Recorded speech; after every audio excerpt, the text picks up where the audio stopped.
A new version of an old documentary telling the story of Rochester's long-lost subway is nearly complete. A screening date has been set for the re-release of The End of the Line. Our Seth Voorhees spoke to the film's producers about the challenges in finding old footage used in the initial release 3 decades ago, as well as some new treasures and a new ending.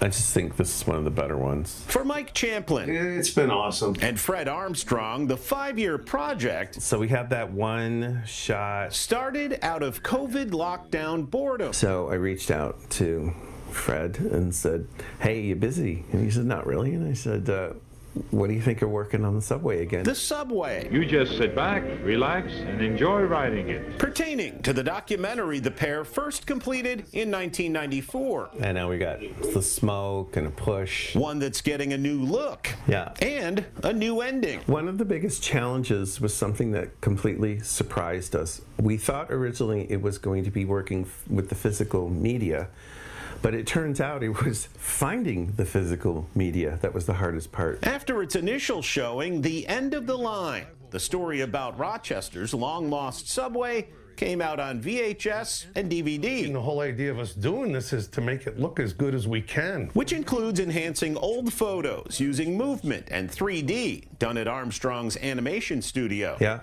that's great footage. Last year, we told you how the filmmakers were trying to track down old photos and film, some of which hadn't been seen in decades. Well, 32 years later, trying to find the footage has been quite the journey. So we're set up currently for 16 millimeter. Some of the footage has been lost. Most of the people in the original doc are no longer alive.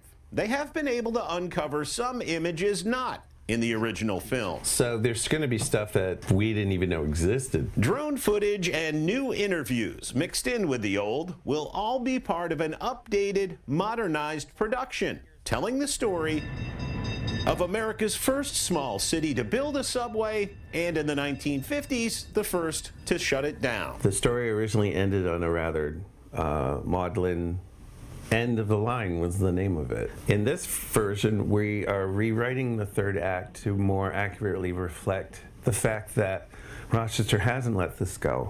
Champlin says the subway's history is being kept alive at local train museums, including the long-awaited restoration of Car 60, the last remaining car from the Rochester subway. This was a battle. This took us 3 years to find. The filmmakers say they're not really changing the story of The End of the Line, but bringing it into the 21st century. 5 years later, we're just about ready to unleash it onto the public. A story of what was and what could have been, told to a new generation. I think it's time for the Rochester public to reacquaint itself with the Rochester subway as we've known it, and I couldn't be happier.